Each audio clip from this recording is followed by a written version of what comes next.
the story. Lust, desire, fuels a fire. No strings attached, a bit of facts. You make your pitch and take your aim. You place the face, but not the name. The helpless victim brings yourself to thrill. And now you're moving in, baby, for the kill.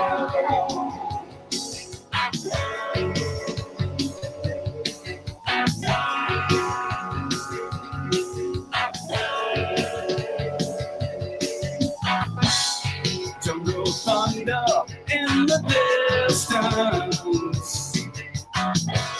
A cool deception, no resistance. Stalking victims, a trap is set. A bad decision, she will soon regret. Buy a drink and light a smoke. Another lie, another joke. Use of time to get your fill.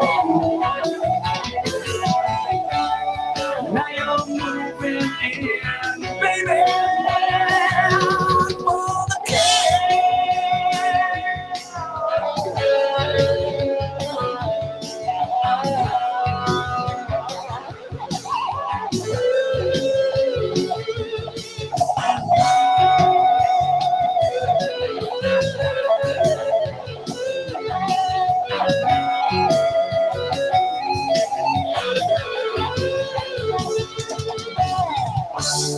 the consequence of false romance. You know the lies, you know the dance.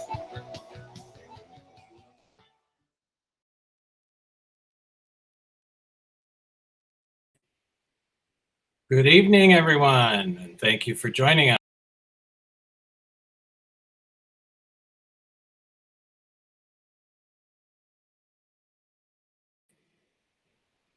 Technical difficulties there. Thank you for joining us. I'm J.R. Bookwalter, who clearly cannot control this technology that I have before me. But anyways, thank you for joining us. I know this is sort of a last minute, sort of weird mystery thing. We usually do these virtual launch parties like a couple weeks after you guys, maybe you give time for people to have the stuff in their hands and enjoy them. And this time we're doing a little bit different. We're going to actually announce the thing live here, and you'll be able to buy it right away, and they start shipping tomorrow. So that's a little bit different thing we're trying to do here.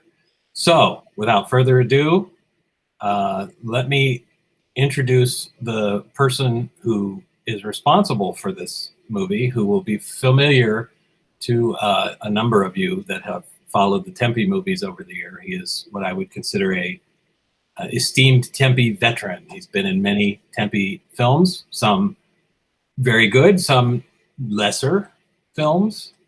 So that tells you that it's somebody that's been in a number of movies. It's not just one. But as it turns out, he made this on the heels of one of those movies, one of the ones that's more highly regarded.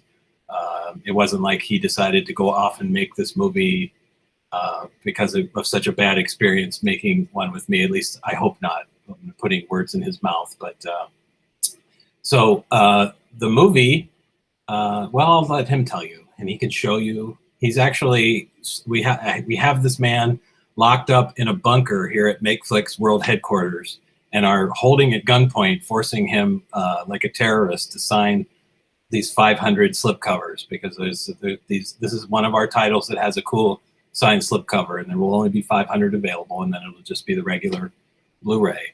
So without further ado, let's bring the man in and introduce him to the masses.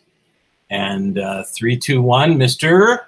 Tom Hoover, star of stage and screen, veteran of Ozone, Polymorph, and some other movies that maybe he doesn't want to take credit for. Tom, how are you down there in the bunker? I'm doing okay. Just let me finish this one because then I get another pellet. Yeah, that's right. Exactly. We're putting you hard at work here. So, Okay. so what are you signing exactly? What do you want to show us one of these? What the heck it is? It's not polymorph. It's not. I know some people have speculated that maybe it's polymorph or something like that, but it's not. That's coming. That's coming next year, for sure. For sure.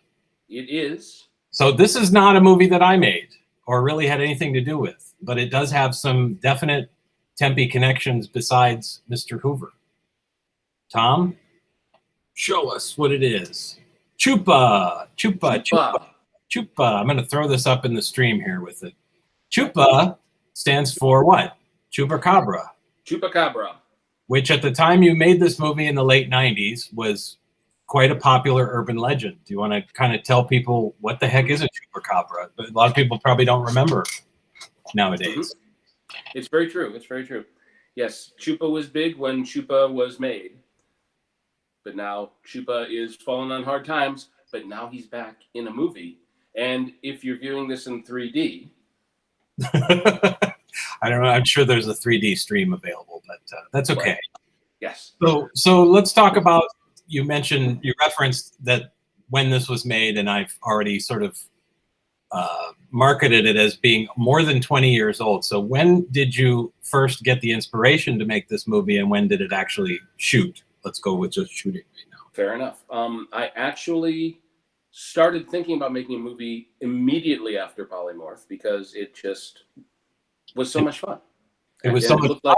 It was such a bad experience, and you thought I was an incompetent. No, not at all. Not at all. I actually enjoyed Polymorph a great deal. And thought, well, I would like to try this. This seems like this would be a cool thing to do. And so I started meeting with a couple people, and we spent a chunk of that summer just kind of tossing movie ideas around.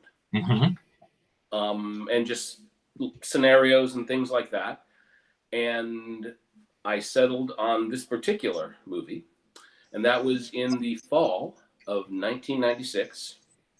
So that was probably what, like 4 or 5 months after Polymorph was shot? I think we shot something May. Like that. I think we wrapped in May, I want to say. Something like that, yeah. Yeah. But yeah, then it was, so probably mid-September was when I thought, okay, I'd do this. And I thought, I'll be smart, because those are never bad words to say. And I hired somebody to write me a script. And we had several script meetings, and that blew up in my face. That was the first of a number of things that blew up in my face. So come December, I threw that thing that I paid for away and sat down and wrote a script from scratch. And started casting it in late May, early June of 1997. So that would be a year from out from shooting Polymorph at that point. A year after Polymorph. Now let me ask you, let's back up a second. When you set out to make the movie, did you have in mind to do a Chupacabra movie, or that was just whose idea was it to come up with to bring this urban legend to the screen? It was one of the many ideas that was kicked around. I honestly don't know who originally came up with the idea or who didn't. I know there are factions who believe that it was them and only them. But there were other ideas as well for... Oh, there were several different ideas. Sometime I'll mention those too. But you might make them someday, so better not divulge yes. them. Interestingly enough, one of them was kind of already made, but that's another story entirely. Now, let's talk about a little bit about, before you get into the meat and potatoes of making the thing. This movie has several connections to Tempe. I think. Does. I mean, a big one from carrying over from Polymorph is that a good chunk of it takes place in the woods. It does. Polymorph did. Although that's as much budget as it is Polymorph. Yeah. Right. It's a cheap location, right? Yes. Exactly. and actually, and I came to JR when I first started thinking about this, and kind of picked his brain a little bit about, should I even do this? What should I look out for? Did I try to talk you out of it? You didn't.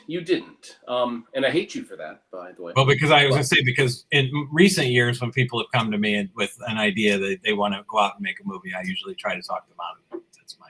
Yes. And had you done that with me, we wouldn't be here today. This is true. Good point. But yes, so we did that. I borrowed just some ideas about what I thought would be a reasonable budget.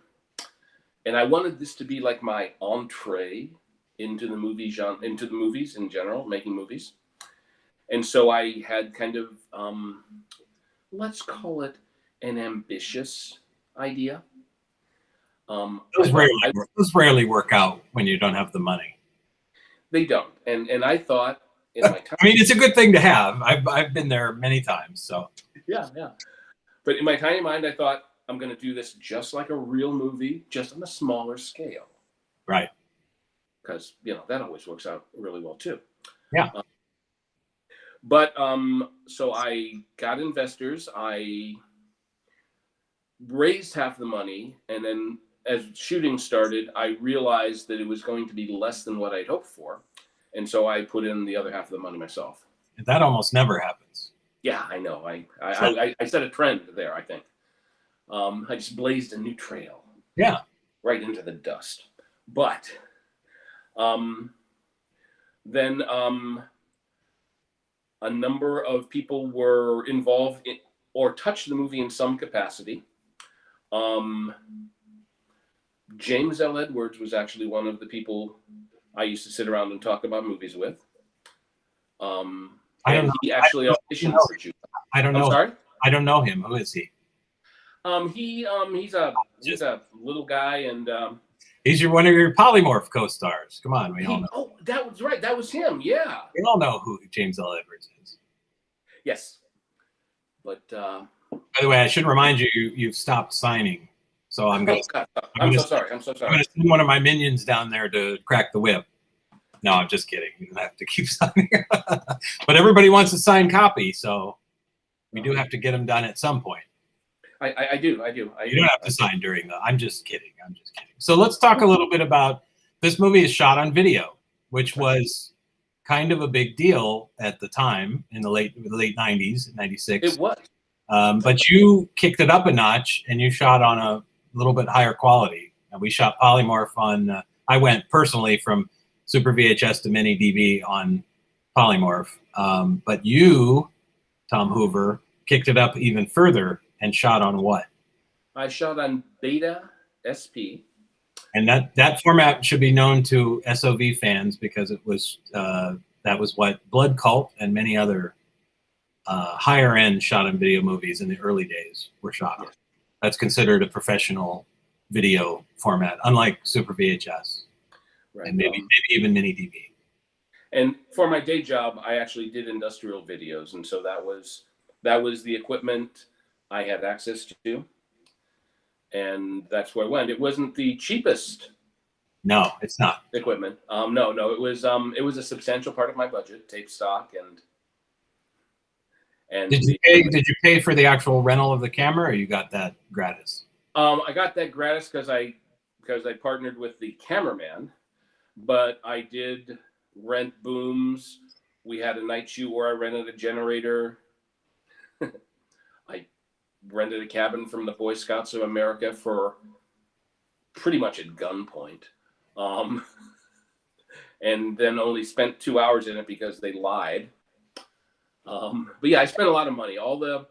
Everything in the budget is either on screen or it was on the craft services table because I thought one of the things about movies I'd always seen when I'd been on or around them was they had a craft services table so people could eat and not worry about. You definitely didn't learn that from me because we didn't have that back in the day. Yeah. But lunch was okay. Who's going to run to Taco Bell or whatever? I mean, whatever it was that day. I've made those runs, which is why we all have high cholesterol and high blood pressure. to this very day. But yeah, so that was the story then, and then I held open auditions and I cast it. And this is something else that will be a shock to you, JR. I couldn't find everybody that I needed from open auditions. Oh, I've been there many times. Yes. Oh, I know. I was being facetious. I know you were. Okay. But yeah, so I called some people. About half my cast was called. Half of them did come from open auditions. And two of them, well, my two leads, the male lead I had to replace once. The female lead I actually had to replace twice. Now, who was your first or second choice? I'm not sure if I know, but this was a gal who was a Tempe veteran. Yes. That was your first or second choice? Jo Norsha, she was my second choice. She was, and actually I was thrilled to have her. And then we realized that she was filled with allergies. And since there's a lot of woods, that just was not meant to be. And Jo Norsha, you'll remember from King of the Vampire, Maximum Impact, Chickboxer, maybe remember less from Chickboxer. She was one of your co-stars in that movie, but I don't think you had any scenes together at that time. Yes, and yes, so I was, but the woman I did get, Mary Mahoney, was a trooper because I called her at about midnight the night before shooting and said, "Hey, listen, I lost my actress. Do you still want the role? Great. Can you show up at the set at 8 o'clock tomorrow morning?" And she did a spectacular job, especially under those circumstances. I mean, even if you don't know that when you watch the movie, but yes, yeah, and I told her what the scenes would be, so she brought appropriate clothes, and then we actually went into the costuming aspect. Crazy, which is crazy. Yeah, so. It's a crazy way to make a movie. Mm-hmm. So let's talk about. There's two people that are in the movie that have maybe not started, but they have Tempe connections. Let's start with the first one is Jeffrey Lynn Hall, who, whether he wants to admit it or not, was an extra in Chickboxer and during the karate scenes. It's which a true location, by the way, that you should be credited with because you're the one that got us that location. Yes. You weren't just in the movie playing Herb, the goofy sidekick. You were also wrangling locations. I was. It was yeah. That was fun. And that was my first Tempe movie. That's right. So right. Jeff is one of the leads in this movie, plays a very pivotal role, does a spectacular job as well. He does. But there's another one who's the main man, the lead man, is somebody that I know very well from years and years and years and years ago. Do you want to talk about him? And he was not the original person to play that role either. He was not. His name is Pete Ferry, and everyone will remember him from The Dead Next Door. This is correct. And Chupa marks really, I mean, for a theatrical movie, I guess, you're going to actually, he's not dubbed by Bruce Campbell in this movie, in Chupa. It's actually his own voice. Believe it or not, it's really Pete. It's the whole performance, the body and the voice. So and he did a wonderful job and saved my butt. He did. Pete, I tell you, Pete was one of the, when I was making The Dead Next Door, I was very intimidated by Pete, and only because he was such a professional. I mean, he was the nicest guy in the world. It's not like he should have been intimidating to me, but as a director, being a kid, I was a 19-year-old kid when I cast him, or 20 or whatever, but he was an intimidating guy. You probably didn't have that experience with him, but I didn't. I actually knew Pete. Originally, we did theater together. Right. He's a big theater guy here in the area. Right. And I've also hired him for industrials. Yeah. But in fact, one of the times we were shooting The Sandman at your facility where you were working, you got us that room for the dream sequences, I think. And the door opens and in walks Pete Ferry, who was shooting something else, like I think in the same building somewhere else or something. Exactly. A weird little reunion over the years because we didn't all three work together, but we all three have, our tentacles have reached into other movies that we have. It's very true. Small world. Mm-hmm. And there is actually a third Tempe connection Ooh. in the movie. Do tell. Leo. Oh, how could I forget Leo? Yes, Leo Anastasio, your co-star in Polymorph, Mhm. literally your sidekick in Polymorph. Yes. And Leo also was in Ozone, another movie that you were in, and also got us the video store for Bloodletting. So he has three other connections too. Hmm. And maybe, unless I'm forgetting something else, but that's plenty. Yeah. But Yeah, yeah, Leo has a cameo role. It's very funny in this movie. he's great. I needed somebody who was nuts, and Leo does nuts well. Yes, he does. He does. Very high tempered guy when he wants Yeah. to. He was a lot of fun to work with. Yeah. So okay, so you assembled this group, and there are others, of course, that Yeah. we're not leaving out on purpose. You had your cast, and you embarked on the shoot. And what, I guess, casting issues aside, there was almost immediately some friction that you had to sort of overcome. I'm trying to find the polite term. It was not a no shoot is easy. So I'm not going to. No, it's not. No, I know where we're going. Yeah. Basically, my cameraman and I had a love-hate relationship with each other. He's he's excellent at what he does. He made this a much better looking movie than I ever could have done. But we butted heads a lot. Yeah. And it was funny because I was always worried that the cast would be listening in and hearing that and just feel really upset. But apparently, for some strange reason, all of our fighting went unnoticed. Yeah, the cast and crew. There's an interview segment where we recently got some of the cast and crew back together, and they didn't seem to have any memory of there being any friction. So, Yes. go figure. But that just goes to show you they're in their own little world, and you're, having to block scenes and light scenes and direct scenes, and it's the cast doesn't always know what's going on, as we all know. Yeah, but like I can only say so much bad about him because he did really do an excellent job. Just there was a lot of friction. He did. My first makeup person who was recommended to me, that was also a bad choice. I made a number of bad choices on Well, Shippa. but this is your first feature, and we've all been there. Yeah. But these are the things that happen. Yes, so I had him, and he's responsible for some of the gore-free gore scenes. There's a couple of effects that are not especially special, in my opinion. And by gore-free gore, you mean it's gore, but it's not like wet gore. It's not wet gore. It's a very unique look to this movie. Like, it's people's throats are torn, but it's not necessarily blood splattery, I guess. Right. My second makeup guy helped fix that. He sure did. Yes. My second makeup guy, his name is Pete Werowinski. Pittsburgh Pete. We called him Pittsburgh Pete. He actually joined the movie because he was a fan of me, oddly enough. Go figure. Aren't we all? And he took the bus from Pittsburgh because I know his uncle.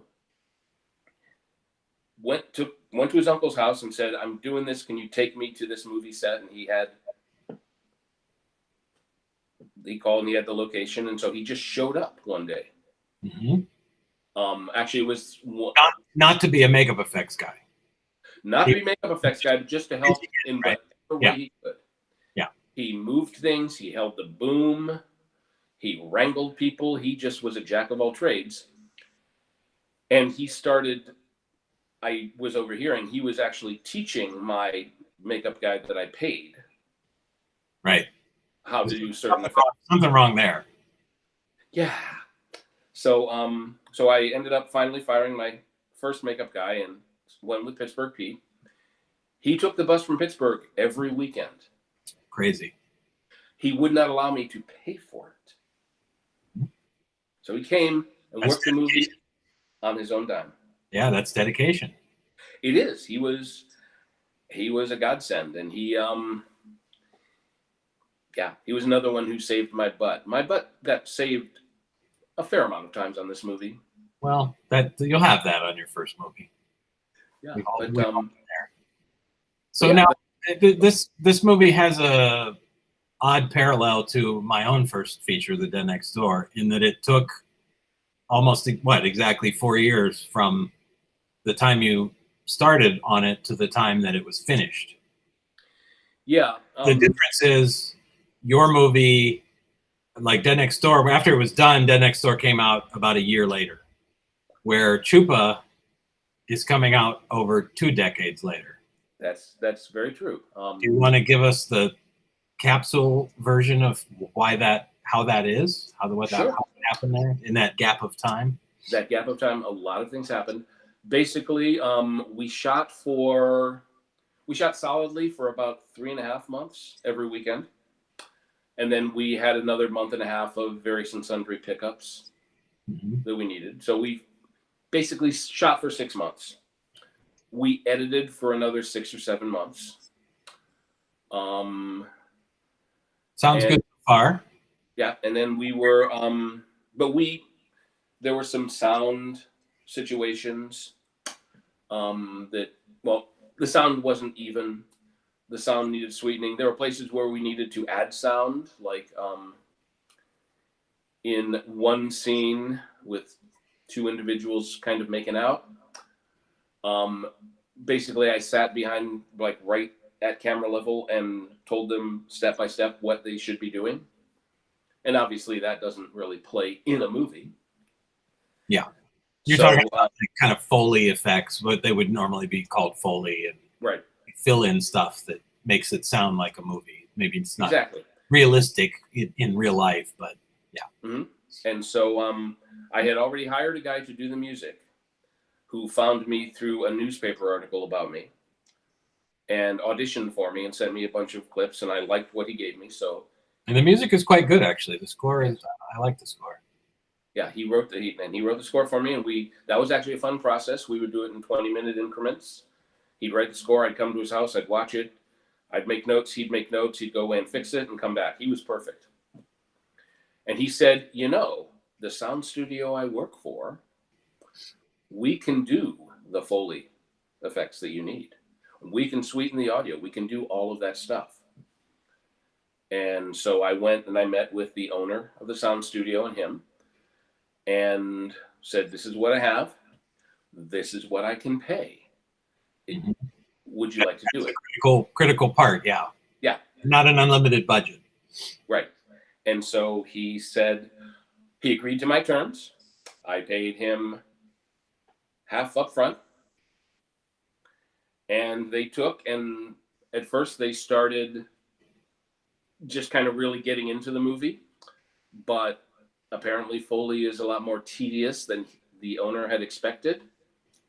So my project often took a back seat to anything else that came in the door, including another independent film. Ah, yeah, that's not cool. It's not cool. No, it was not cool. And basically, they held the movie up for a little over 2 years. Crazy. And I had to get lawyers involved to get it back. Is this place still in business, by the way? It is not, actually. Okay, well, I can see why. Yes. But I got it back. And then I had DAT tapes and videotapes, and I had to find a way to put those back together. Right. You had a digital Betacam master is what you mastered. Yes. It was online from Beta SP to digital Betacam for the geeks, right? Like me that like that kind of information. Yeah, and actually, technically, there were two sets of masters. There was the original master, which was done on 2 60-minute Beta SPs, and then the final master, which was done on Digibeta because it could handle the length of the movie. Right. And this is a little bit longer movie than the average shot on video show. It is. I mean, most, some people have made a feature that's like 48 minutes and to pass it off as a movie. I'm not going to name any names here, but I've heard of that. Heard of that actually. Is almost 3 times, maybe 2.5 times that length. Yeah, You- it's an you fit hour. 2.5 humanoids from Atlantis in Chupa. Yeah, it's 2 humanoids long. Yes. Yeah, that's maybe not the best way to look at it. No, please don't. Yeah, But- yeah. To even utter those words, maybe Yes. should. But yeah, it's 109 minutes long when all the credits are done and everything. Yeah. So it's a good chunk of show. It is. But that's okay because it's not. I wouldn't call this, or would you call this, strictly a horror movie? No. It's kind of selling it as a horror movie, but it's not just a horror movie. There's more going on in this than. Yeah, I would consider it more sci-fi horror. Yeah. It's Definitely got some X-Files vibes. It does have an X-Files vibe, which is interesting because I started watching the X-Files after we started shooting because some of the cast were telling me that, and I thought, oh, I should watch this then. Yeah, there was actually a Chupacabra episode of X-Files. I guess. There was, except that was a mushroom head-looking person, and that was Chupacabra. Yeah. It was. Well, there's a twist with this movie too, which I'm not going to spoil, Mhm. but it's maybe not what you think it will be. I think that's how we marketed polymorph. It's not what you. No, ozone. I'm sorry, ozone was marketed as it's not what you think it is. Well, that applies here too, I guess. It does, and I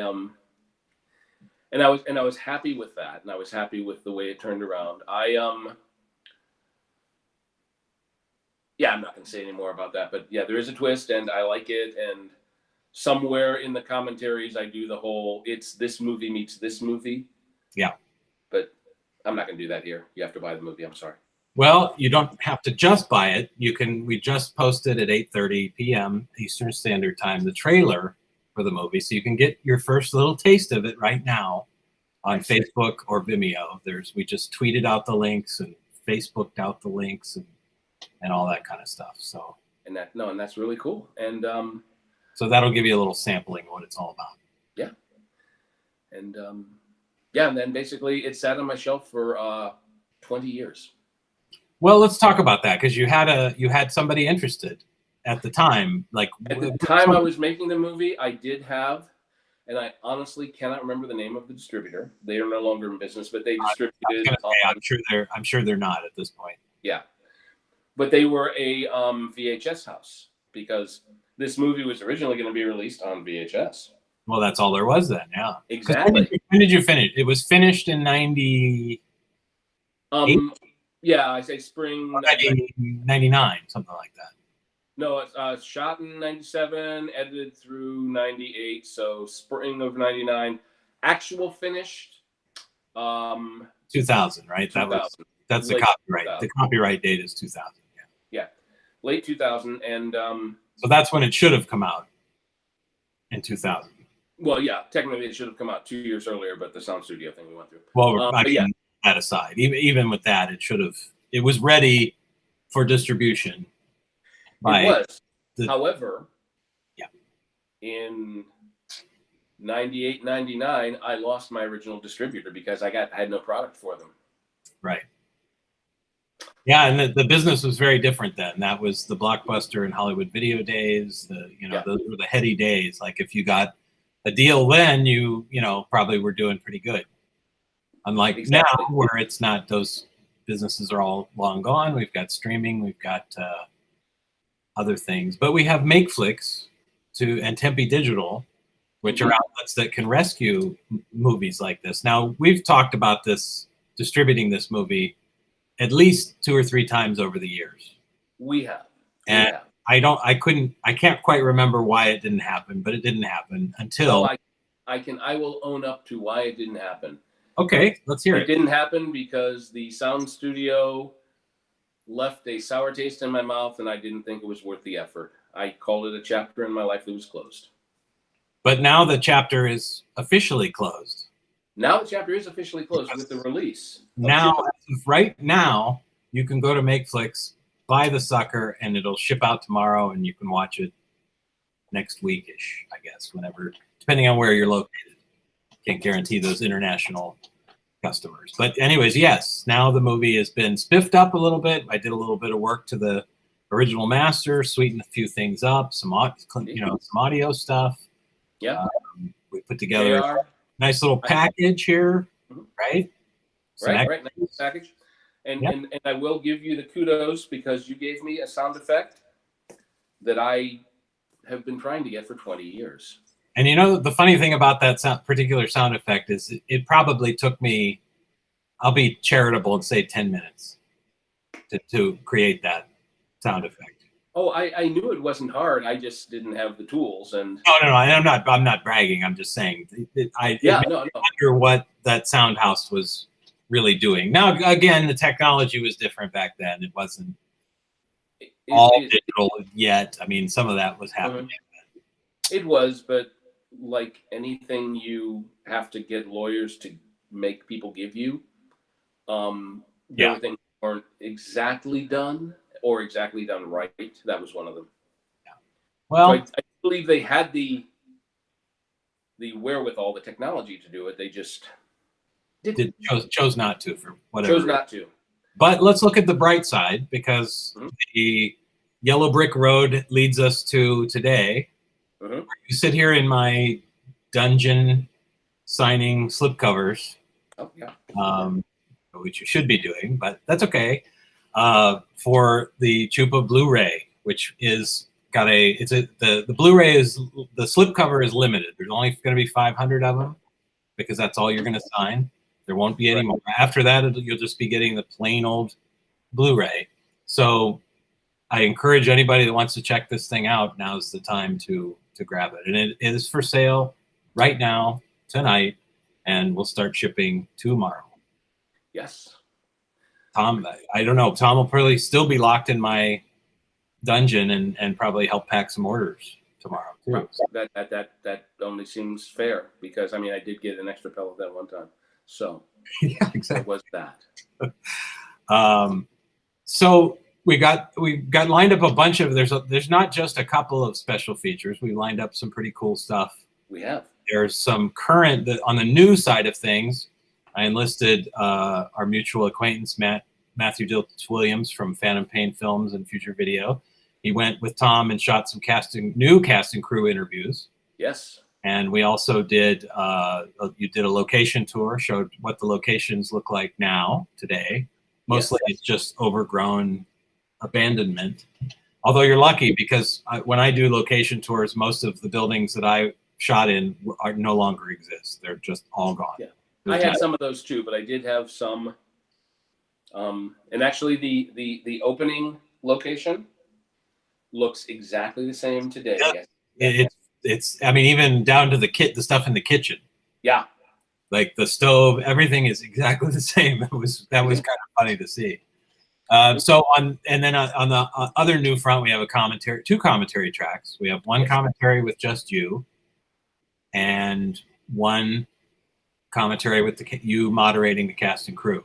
I got to give props to your commentary. Was moderated by my buddy Ross Snyder from Saturn's Core, who has moderated a number of the Tempe commentaries. And this movie was new to even him, and he's a shot on video connoisseur, and he had not seen this movie until he was enlisted to do that. So and then we've got some vintage stuff. You want to talk about the vintage stuff that's on the? We do. We have, because I managed to keep all of the old masters. I went through. There were some, like there always are in a movie, deleted scenes. The reason they're deleted is because they weren't particularly exciting, but we did shoot them and we did mean them to be in the original movie. They just were cut for pacing and things like that. But they have been reassembled painstakingly. Yeah, right. We went back and literally, we didn't just recapture the edited Digibeta master. We went back and recaptured all the Beta SP, and you shot a lot of tape, man. Let me tell you. I did. I shot 23 hours of tape. Yeah, that's like 3-4 to 1. That's a lot of footage for the ratio for a low budget movie. That's quite a lot. It is. It is. But again, in my tiny mind, I wasn't making a low budget movie. I was making a real movie on a slightly smaller scale. Right. Exactly. Now I should say some of those tapes, because they've been stored in an attic or whatever for 20 plus years, some of those were not in the greatest of shape. So I had a Digibeta deck here, and I was capturing these things, and some of the tapes literally were stuck together so hard that they snapped in half, and I had to do all kinds of acrobatics to rescue as much of the footage as I possibly could. So it was pretty fun. And I appreciate it. I really do. No, it was, I mean, this is all part of, this is going back the last several years. I mean, this is a big archival project, and I treated Chupa no differently. I mean, we're archiving the past for the future, essentially, just so that Exactly. you get this, you see the stuff in the best possible quality that it can be. I mean, again, this movie is shot on video, standard definition, but it's on Blu-ray and all of its high bit rate glory with DTS, HD, MA sound, the original stereo mix, a little bit of augmentation, but nothing that you probably will notice. We also have a blooper reel from the original footage. That's correct. Yes, we do. And behind the scenes footage from the actual shoot, which is very eye-opening. Look at how some of this, you get to see some of the things that Tom is talking about. Now, but there's a couple of other bonus things that are not directly related to this movie. Do you want to That's true. Talk about those? There is also an industrial I did for Cook County, Illinois. And for that, it was a drunk driving video where we wrecked cars and killed kids. Very, very graphic, I must say. It's so graphic that we put a little disclaimer at the beginning because it's pretty bloody. Now, who might I say provided those very bloody effects? Because that's another connection back to the Tempe world, right? Yes, it is. David Barton, director of Dead and Rotting and longtime Tempe veteran. That's right. He provided many makeup effects to Dead Next Door and Ozone, among others. And he was my childhood friend. We made short films together starting in the late 70s. So he and I go way back. And I think Bill Morrison also was. And Bill Morrison, exactly. I was waiting for that because, Yeah.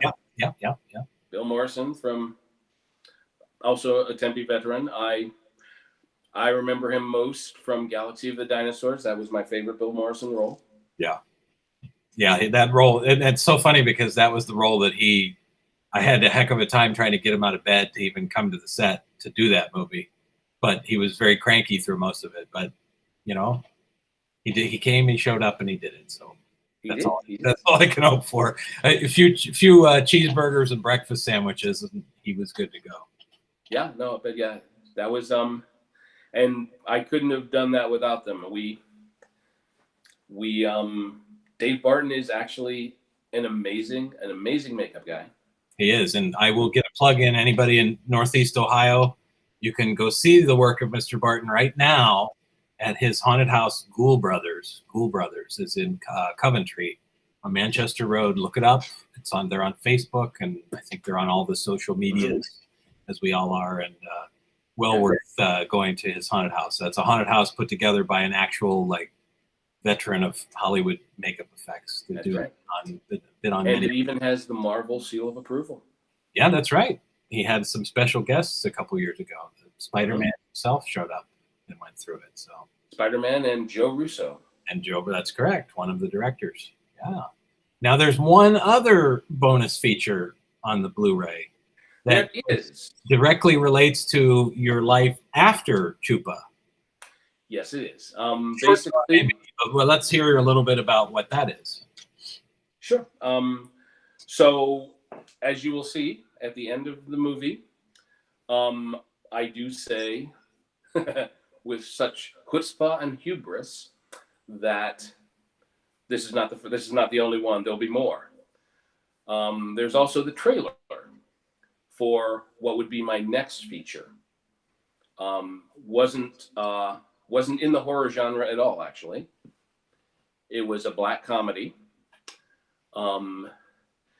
And I tried to get major funding for that one. I even got the opportunity to pitch it to Mr. Steve Buscemi at a film festival I met him at. Mm-hmm. And gave him the trailer, and he said thank you, and I never heard from him again.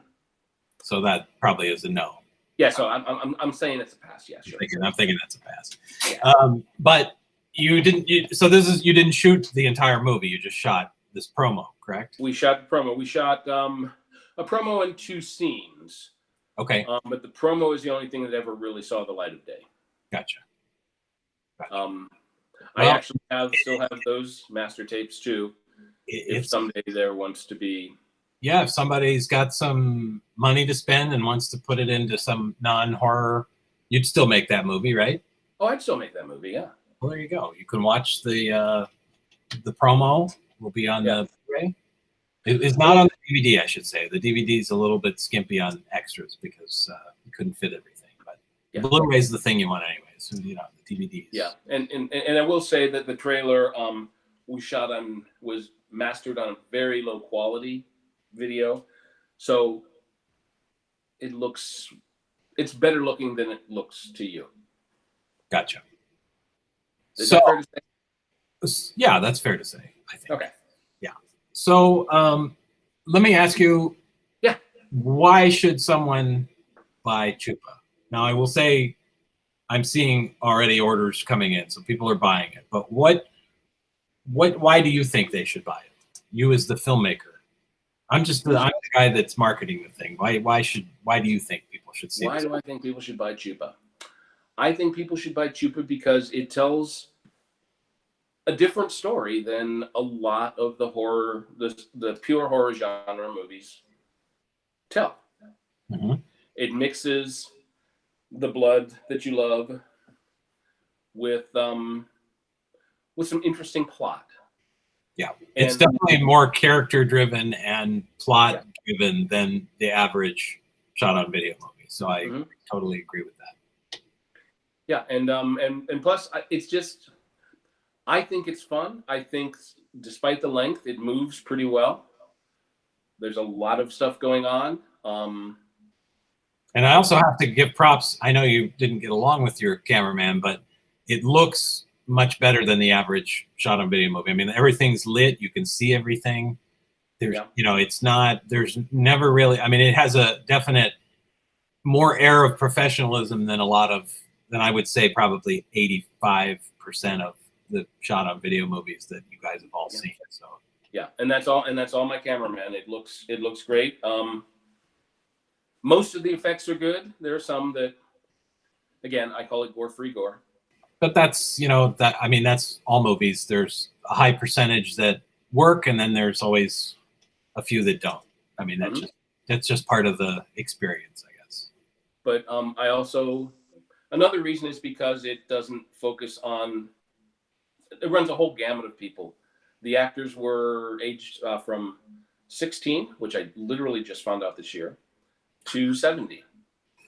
Right. Yeah, that's right. Yeah. And you cast, that's just it. Yeah. A lot of shot on video movies, they, are made by younger people, and they get younger people in the cast, and they don't have adults in the movies. That's a flaw of a lot of, independent movies, period, but shot on video movies in particular. Mm-hmm. And this movie does not have that problem. You have people from all age ranges, and they, a lot of the actors, especially in particular your ex-father-in-law who plays one of the scientists, have such gravitas that it's like you almost feel like you've seen them in like really high-end professional movies. Like, I've seen that guy somewhere before, like, because they just come off so well, so natural, I guess. They're not, struggling for a performance or anything like that. Yeah, I think really all the cast is very good at this movie. No, I'm actually, I like them too.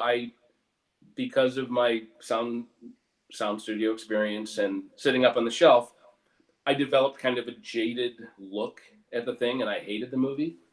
But that was unfair. I just hated the circumstances that got me to where I was at. Because being immersed in the movie again, I just found all the kind of stuff. I mean, I still see things I wish I would have done differently, or we all do. that I know were mistakes, but everybody does. Yeah, we all do. Well, when I approached you, I guess it was beginning of this year, I think, right? Yeah, February. Well, we had met at a convention right before the pandemic. Yes. And Chupa came up again Chupa came up and you said, and Matt said, well, you should really release that. And I went, yeah, okay, sure. And then I kind of blew you both off. I did. You weren't ready yet. I wasn't ready yet. You had to survive a pandemic before you were ready. It did. The world needed to change before I was ready to release Chupa. And now it has. But you were very enthusiastic when I approached you. I was because in my dotage, whatever I am, in my as I've gotten older, I've kind of gotten mellower and thought, there was a lot of good there and there was a lot of fun stuff. And I'm a curmudgeon, so I kind of gravitate toward I hate this part. Yeah. But yeah, when we talked, it was like, okay, yeah, I'm ready to give this a shot. And I got to say, this is going to be a rare treat for the Shot on Video fans, and there are many, because I hear from a lot of you all the time. But it's not often that you come across a Shot on Video movie that you've never heard of or seen. Mm-hmm. Even though we've kind of dropped this into conversations or commentary tracks over the years, I don't think anybody remembers. Oh, Chupa, what's that? It's not on the IMDb. It's not. It's just. It's coming out of left field, really. I mean, it's not for us because we've talked about it over the years, but I think it's going to be a treat. You guys, people that I think so too. And I'd love to hear from anybody who does that. Send me a cool letter, a card, and of course include a check. Of course, why not? Right? Yeah, I mean, just cash money doesn't go too well in the mail. People can steal it. Make it a check. Yeah, that's right. Yeah. Or Venmo or PayPal or. There's that exactly. I'm sorry. Yeah, I forgot. I'm in the world of technology now. It's hard. So we're probably should start wrapping this up so you can finish signing all those. Otherwise, I won't have anything to ship. Fair enough. I will go back to it. I'm looking through here our feed to see if it looks like quite a few people have ordered it. If anybody has any questions for Tom, you can throw those into the comments on Facebook or. YouTube. Looks like Mr. Pete Ferry was at least with us part of the time. It says Tom Jr. lost the feed. Come back. So I guess he had an issue there. We have a comment from Derek Rogers. Says my first Tempe VHS rental was Polymorph. Epic ending. Thank you, Derek. Appreciate that. Yeah. Who else do we have? The Akron Rockstar says, are they actually going to show the movie tonight, or are they just doing this interview? This is just the interview. The movie's available for purchase right now and start shipping tomorrow. I will also drop in that it will be on Vimeo on demand. There's a code inside the disc that you can get a free copy on Vimeo. That will be watchable on Tuesday. So if you get your disc before Tuesday, you won't be able to watch it on there until Tuesday. Or you can go buy it right now, follow the trailer link, and it'll take you to the Vimeo version. And you can stream it if you like. And I most of the extras are on there. I think everything but the commentary, and we will add the commentary to that eventually too. So and do you watch the trailer? I love the trailer. Yeah, that's a new trailer. There was no old trailer, so we had to create one. Derek Rogers also asks, how would someone send fan mail to Tom? Well, Tom is on Facebook. Tom is on Facebook. It's true. Tom is on Twitter. Mm-hmm. Instagram, Tom? I am on Instagram, yes. Okay. Although I got to tell you, my Instagram is boring. Well, I saw mine. That matter. So, like images of my kids and doing things and random movie stuff occasionally. Yeah, you can see a hailstone as big as my fist from last winter, but besides that, it's just stuff. Derek also has a comment here. I love Tom and Polymorph, especially the final scene. I think you have a fan. I think Derek's a fan, it sounds like. Well, I appreciate that. Thank you so much. Polymorph will always have a soft, warm spot in my heart. Yeah, I think we all have a soft spot. That's one of those movies, I've said it a million times, but did miserable business, but every time I run into people that have seen it, they're like, "Oh, that Polymorph, I like that movie." And I'm like, I just need a few thousand more of you to come out of the woodwork. But I've had screenings. We had a screening a couple years ago in New York City, and the people dug it. You know, it plays well on the big screen, I guess. I don't know. But, yeah, I have that movie poster. Do we tell the Hustler story, which is my favorite Polymorph story? You can tell the Hustler story. We're so candid here. Yeah. So Hustler magazine in Spain, not in America, but in Spain, right, ran a photo and I think a review. Yeah, there was like a little blurb about it. Yep. Yeah. Of basically I saw an issue somewhere. Yeah. Me and Jenny Huss. And so not naked. Not naked. No, we were fully clothed. Not doing anything that you would normally see in Hustler. No, just B movie stuff. Right. But I just always thought that was a funny thing. That's probably pretty rare. It is. Yeah. I mean, and I don't know a lot of people who have been in Hustler magazine. No, you can say that now. I can. I was in Hustler. Samael Newmine says, "I love Polymorph, and I hope to love Chupa just as much." Well, I hope you do as well. See? And, no. Yeah, no, I think you will. It's a fun movie. It's a little bit different than what you might be used to, which is a good thing. Different is good. Different is good. Different is just fine. Yeah. If you only eat vanilla ice cream, you never appreciate the joys of chocolate.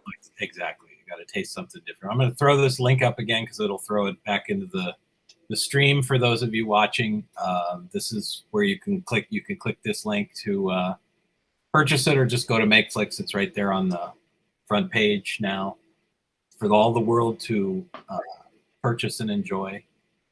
Like I said, you get the first 500 people that buy it get the swanky slipcover, which Tom is now signing away. Signing. Back to work, so I don't have to send the minions down there to deal with it. I will sign 500 discs, and I will sign 500 more. There's probably some kind of copyright law we're breaking by you singing that, but even though you changed the lyrics, but that's okay. It's okay. Yeah, I did. And they told me I could say it. They called me up and said, "Hey, please sing our song," and so I did. Well, there you go.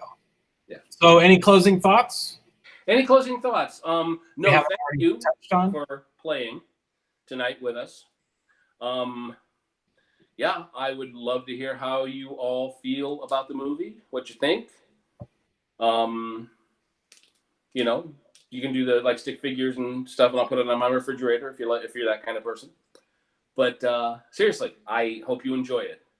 And look for Tom's been entertaining himself there, I think, down in the bunker signing these, because he's putting little notes. He's not just signing them. He's going the extra mile, and he's writing little messages on some of them, and right? Little messages, some pictures. Maybe some phone numbers. No phone numbers. No.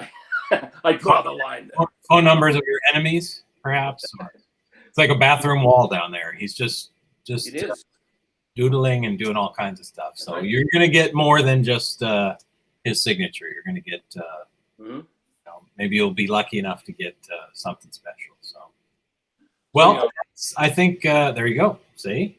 Come for the signature, stay for the surprises. That's right. It's all about the surprises.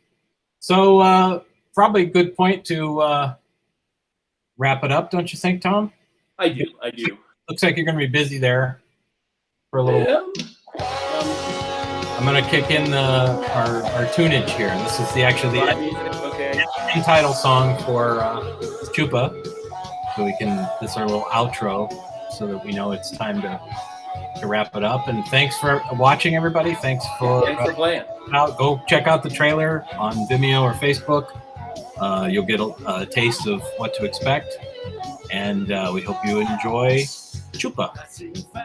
And Tom, take care. I'm going to dial you off. Good night, sir. Thank you for joining and participating. And I am also out of here, folks. So enjoy. Good night. No strings attached,